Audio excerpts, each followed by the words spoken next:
This notepad, guys, it's holding some it's holding some information. It's holding About what piece of information? I can put the clip of that. Just clip that out. Hey everyone, and welcome back to another video. I'm Kaeto and I am an author hoping to publish my debut novel in summer 2026. Obviously, in order to publish a book, you need to actually finish writing it, and so in today's video, I'm going to be mapping out for you guys how I'm going to finish writing my debut novel, The Tide Always Comes Back. I've currently done 3 drafts of this novel. I think I'm going to probably do about 2 more before I publish, but I'm going to be mapping it all out for you guys today. By the way, I have a newsletter. You can sign up for free using the link below, and it's basically just all of my YouTube videos but in newsletter form with a bunch more freebies and exclusive content, so you should sign up if you haven't, if you're a writer, but also if you're a reader and you're just interested in how like the writing process goes from finishing a first draft to publishing. You should definitely go check it out. I've actually got a sneak peek of the newsletter on here because I condensed it a bit more on here, so I'm going to be using this as like the guide for this video. Let me put my glasses on. We're getting serious.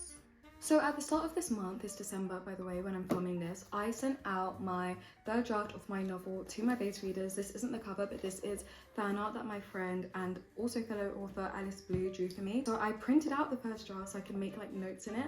I sent it out to I think 6 beta readers / editors, and they've just been like all just book talkers and people that read on the internet, and I've got so much feedback which I'm so grateful for. So I've been compiling like all of the feedback from every single base reader and making physical like penciled in notes onto the draft. So editing starts in January officially. I actually started yesterday. Like I've rewritten a lot of chapter 1 the first chapter already, but edits and rewrites officially start in January when I'm gonna have a full schedule and everything. I haven't got the schedule for you, I haven't mapped that out yet, but it will be there. Let's start off with January. My plan for January is very simple. I want to rewrite chapter 1. Chapter 1 was kind of, you know, it's there but it's not really there. Like it's there but it doesn't really, like it's a nice piece of writing in my opinion.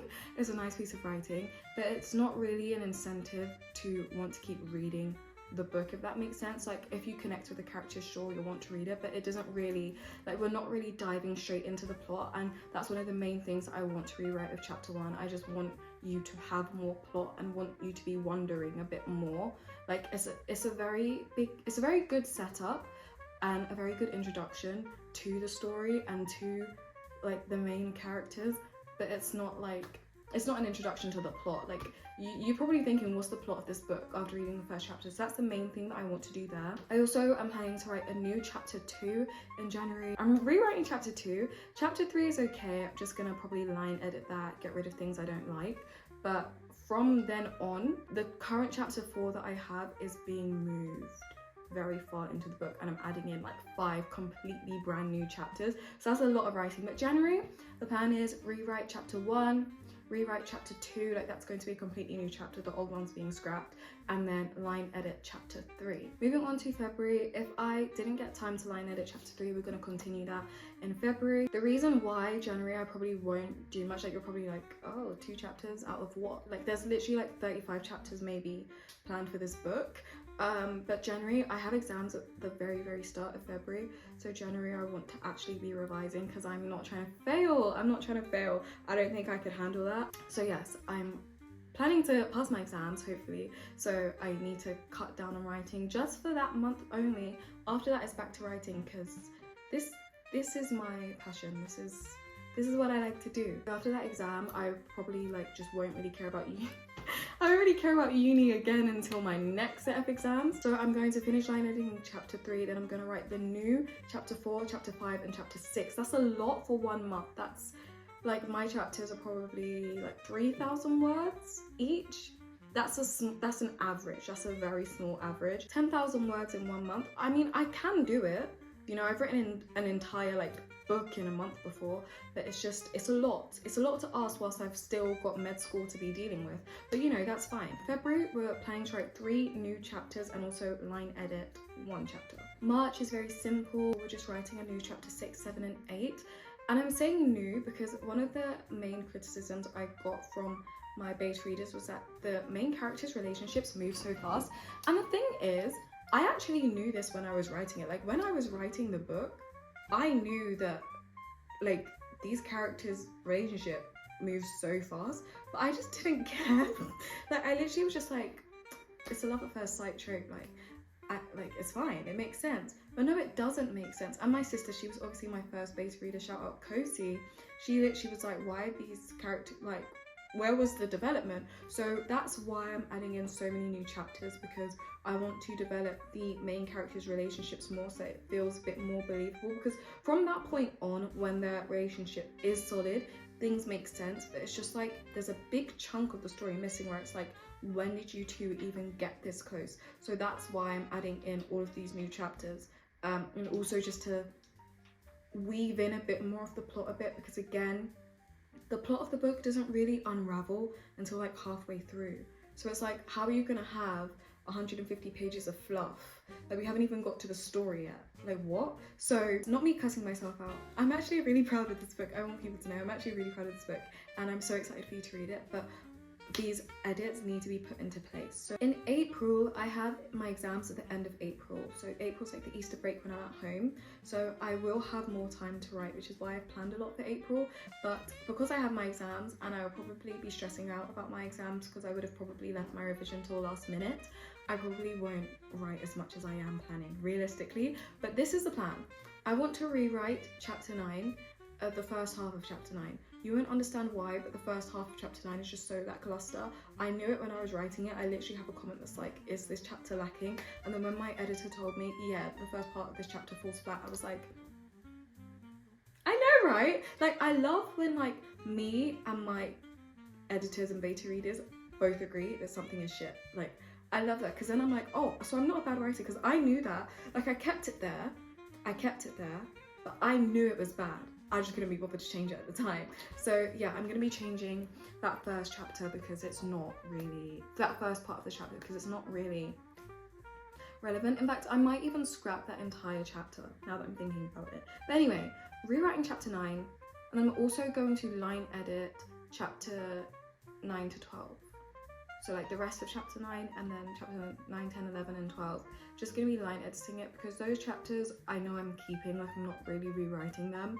Probably will end up rewriting them. I know I'm keeping them, but just like making them make sense and implementing all of these edits that I have. May is Freedom Month. May is Freedom Month because hopefully, God willing, I pass my exams. May is Freedom Month because it means that I have no more exams, and therefore I can mentally check out of uni. You'll see me back in September. August, actually, I'm starting year 3 in August. But that means I'll have a bit more time to write. May of this year was so good. Like, after we finished our exams, the sun was shining. We were getting slushies after uni. We were going to parks after uni. Like, it was so nice. And hopefully this year has the same energy, especially because second year has been so grueling so far. May is going to be my Freedom Month, and I am planning to do a lot in May. I want to line edit from chapter 13 to 27. And I know that's a lot for you guys, but mind you, I edited this entire novel in the month of November in my NaNoWriMo. I had 1 week of NaNoWriMo up. I said I was going to post every week, but I am a liar.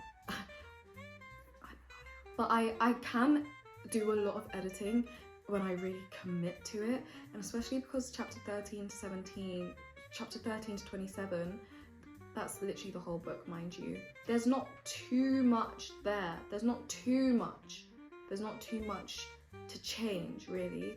And I'll just be spending a lot more time doing it because I'm not going to be revising, am I? Hopefully, God willing, I pass those exams. Yeah, that's when I'm going to be doing bulk of the editing, so that I can finish it by the start of June. Obviously, I'll still have chapters left, so in June I want to line edit the rest of the book, chapters 28 to 35. Currently there's only 30 chapters of the book, but obviously I'm adding loads of chapters in. Maybe might be removing chapters, so roughly 35 chapters that there are going to be in this book. So I'm just going to line edit the rest of the book and then send it to my developmental editor. The plan is, because I've already had all of this beta reader feedback and editor feedback, this draft, I want it to be the draft. Like, I want it to be the final draft. So I'm working on making it as perfect as possible. So every single thing I'm saying, like, write this new chapter, line edit this, I'm line editing it to a point where I do not want to or need to have to edit this or write new versions again. I might send it to all of my beta readers actually, so they can just see like what changes were implemented because of their like amazing feedback.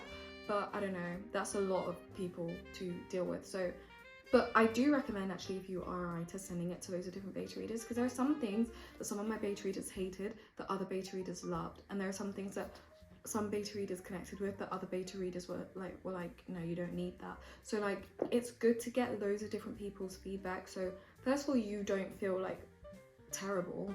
Like, obviously everyone's different people are going to connect to different things, so that's been really interesting to see like what people connect with and what others don't. But then it allows you to get this like holistic view of your story and really decide what is it that you do need and what is it you don't need. If you only have one person giving you feedback, it's a bit harder, because things that they don't like, someone else could love. And if you love it, keep it. Anyway, like, if you love it, keep it. It's your book, it's your story at the end of the day. I don't know where I was going with this, but that round of feedback in June is mainly just for the editor to see the changes and just like last few things, what can be cut out, because the main thing I'm worried about right now is word count. The novel is already like 95,000 words, and I'm planning on adding in a good 7 chapters right now. And like I said, my chapters are like 3,000 words on average. So that's a lot of new words, and I want the novel to be 90,000 words max. So I'm looking at just cutting things out, and that will probably be what that last round of editing is in June. And then in July, it will be like final revisions, what are we changing, what are we cutting out, what are we fixing, just finishing the book, making it as perfect as possible. And then end of July, I want to send it to my copy editor. Now, this deadline isn't really set in stone. The June one is set in stone for sure. The July one, sending it to my copy editor, isn't set in stone because I'm sending the completed story to the copy editor. Like, that's the final, you know, round of feedback.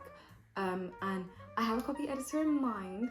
Obviously, I'm not going to say it because I don't want to like jinx anything, but I have a good copy editor in mind, and you guys might even go a little bit crazy if you find out who it is. That deadline of sending it to the copy editor at the end of July might be pushed to August, because at the end of the day, I'm publishing this in like spring, summer of 2026. That's what I'm hoping for.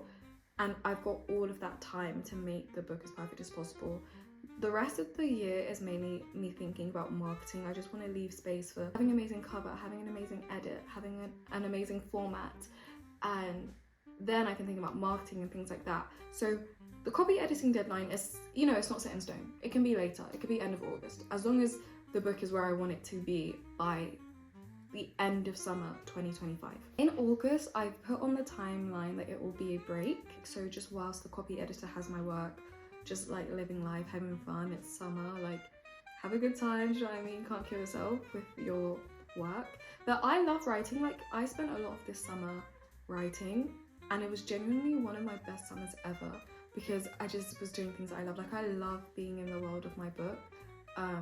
So I really enjoyed doing that. August I've put as a break, but obviously the deadline might move to August, so the rest of this timetable, it might shift a little bit, I don't know, but yeah. September, I'm planning to implement copy edits. So basically everything the copy editor said, we're going to be copy editing, and hopefully by the end of September we'll have complete finished novel. And then in October, I want to do more revisions, finalizing things, proofreading it. I probably won't proofread it myself because I've reread this book so many times that I have entire scenes like memorized in my head. So sometimes I won't actually read the words on the page. I'll read what I know I wrote. Like, I'll read what I know I wanted to write, like what I was supposed to write. So it's not really effective proofreading. So I could pay a proofreader, but I also know that like my mutuals on Book Talk and Author Talk and hopefully authortube and booktube would be happy to proofread, so I'm not too worried about that really. But yeah, October will get proofreads, November wrapping up editing, and then November and December will be focused on pre-publishing plans, so everything to do with marketing, cover design, and I'm really excited. Like, guys, I'm so excited for the year to come. Like, you don't even understand. I can't even put it into words. It's just that exciting. But yeah, that is my writing plan for 2025. 2025. I hope I said 2025 at the start of this video because I might have said 2024 by accident. But yeah, I hope you enjoyed this video. It was probably a short one, just going through my writing plan. But if you did like it, don't forget to hit the like button. Make sure you subscribe to my channel for more writing content. Make sure you sign up to my newsletter for free. It is linked in the description. And make sure you follow me on my other social medias at Kaeto Valentina on everything, especially TikTok, because that's where I actually post like my author talk and book talk content. My Instagram is really just like a personal Instagram, so it's not anything too exciting. I'm so excited for this year and what this year has to come, and I'm so excited that you guys are following along with me. If you've gotten this far into the video, comment down below what emoji should we do. Comment down below the candle emoji. I really love the candle emoji. That's such a, like, I love that emoji. It's so like dark academia aesthetic. Ugh. I make myself cringe too. Don't worry about it. It's actually fine. In this life, be cringe, because if you won't be cringe, who will? Comment down below the candle emoji if you've made it this far. Let me know your 2025 writing plans if you are a writer. I can't wait to hear about it. But yeah, I'll see you guys in my next video. Bye!